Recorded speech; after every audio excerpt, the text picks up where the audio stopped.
Welcome to Our Community. Susie Thomas with you this morning. We're visiting with Sharon Snowden from the DAR, Daughters of the American Revolution. Good morning. Good morning. Sharon, I'm so happy that I bumped into you at another event, and I said I've been trying to find the DAR because I think it's fascinating. I would love to have you on Our Community, and found out that you're the president. So that couldn't have been better. Well, I am the organizing regent of our Catherine Richards chapter in Greene.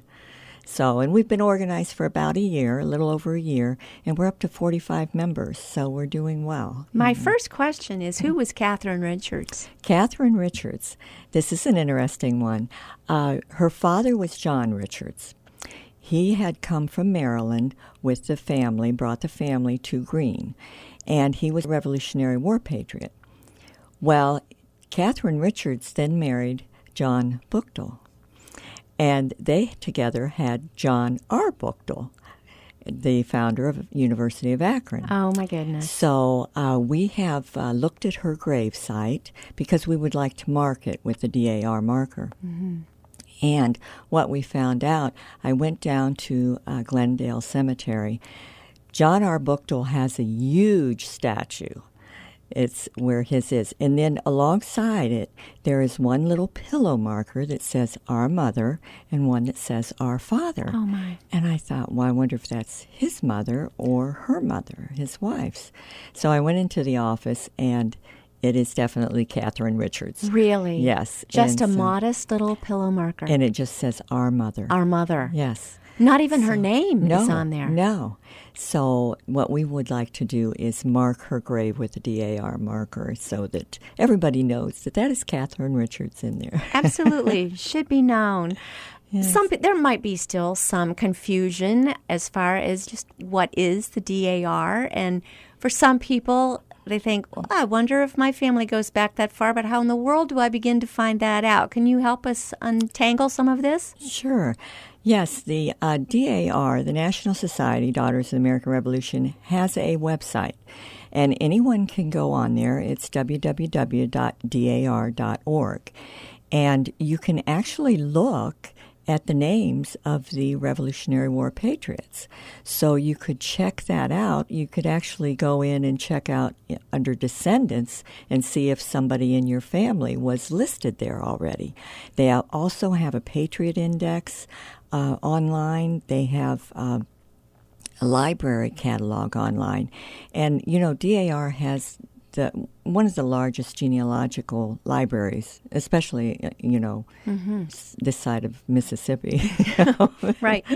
But they have an extensive library where they have books, Bibles, and just a lot of information on genealogy. So that would be another. And it's open to the public. We're located at, are you ready for this? Yeah, let's hear it. 1776 D Street in Washington, D.C. How perfect.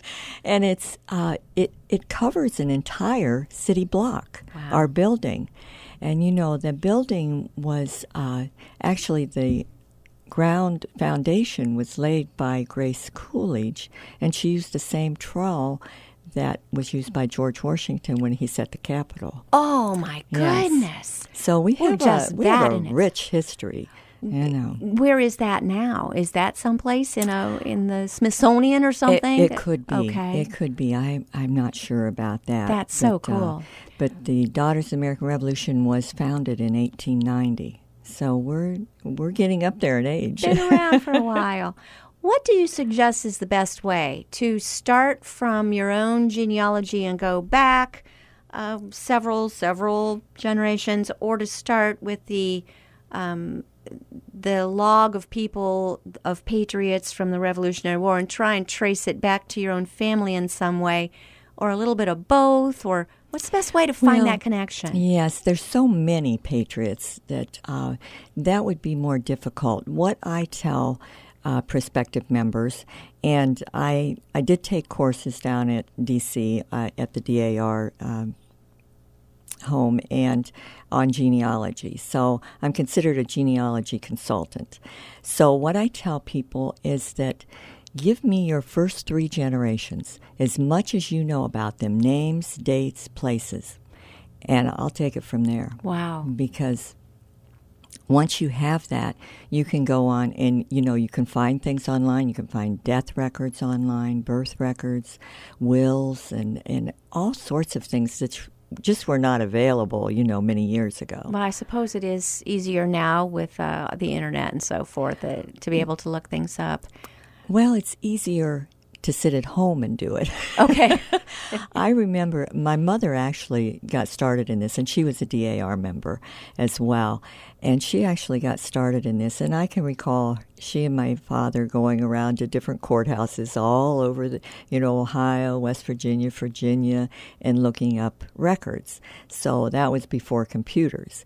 And all of the time, they're getting more and more records online, so it is a little bit easier to sit at home and do that. What was your story? I suppose you were able to easily find your connection because your mother was. So obviously you are Right. a daughter of the American Revolution. But you go back much further than the I do. Revolution.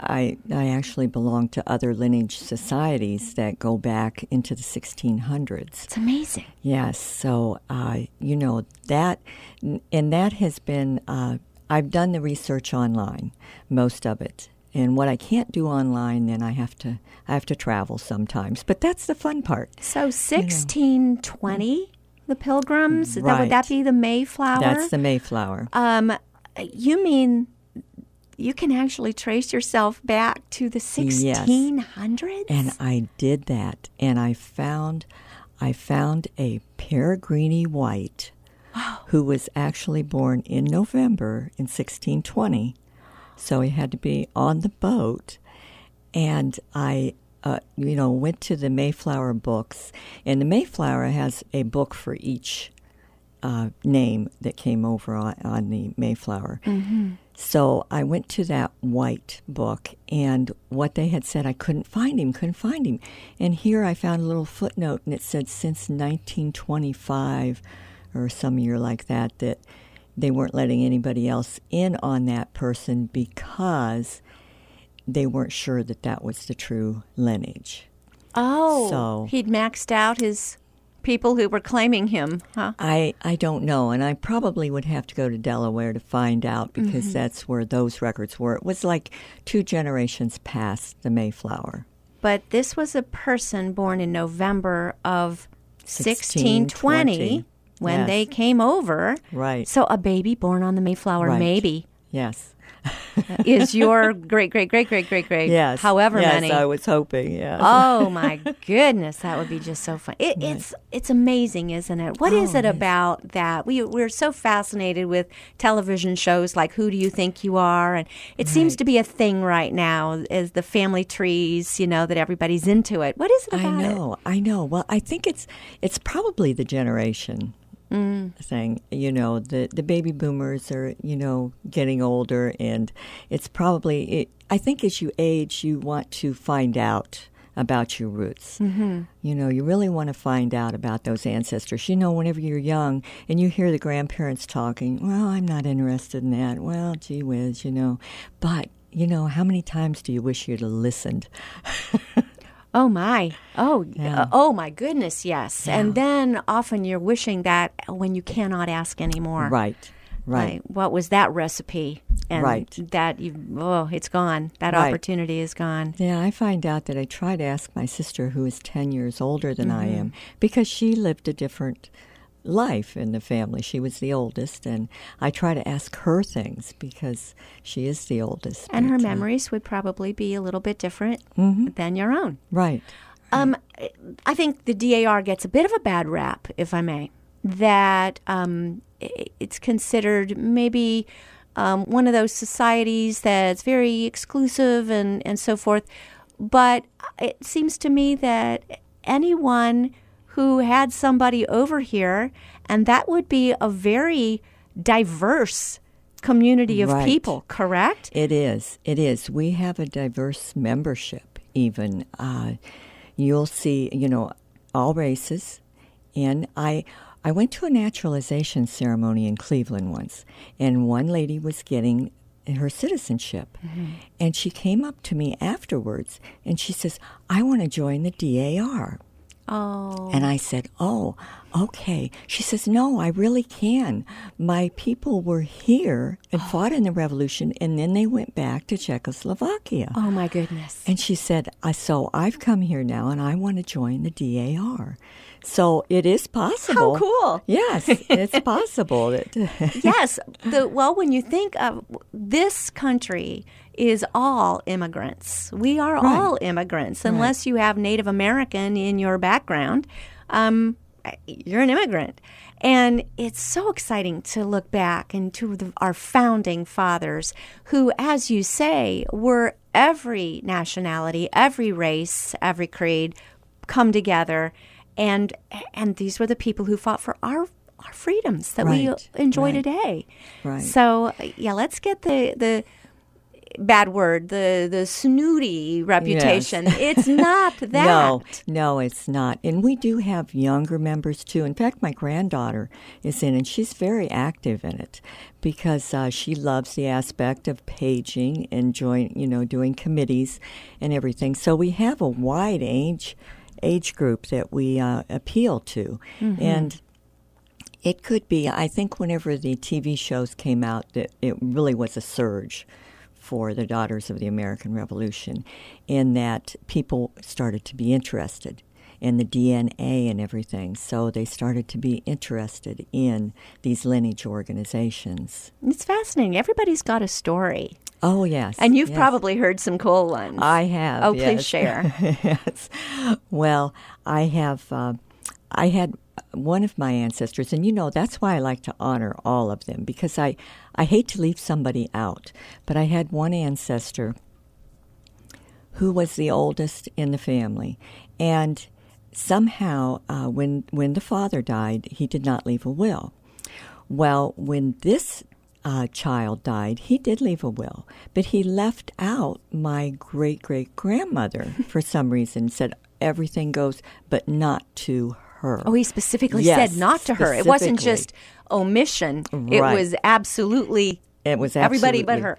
Do not give her anything. Wow. And I always wondered why. What did she do? My goodness. So I was searching, and I was trying to prove that he was the Patriot ancestor.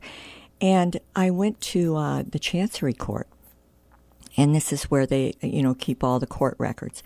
They brought out a stack, I'm going to say probably 10 inches high, all tri-folded, and it was the original record. They let me look through them. I looked through every one of them, and some of them crumbled. They're 200 years old. Oh, my goodness. This was in 1810, I believe. So some of them were crumbling. But here I found that all the other siblings had brought a lawsuit against my ancestor for not distributing the property as they saw fit. So then I started to look through it, and here I found one of my ancestors from another line that had sided with the siblings. Well, this ancestor turned out to be the family that she married into. And I'm thinking that, okay, he was upset because the other one sided with the siblings.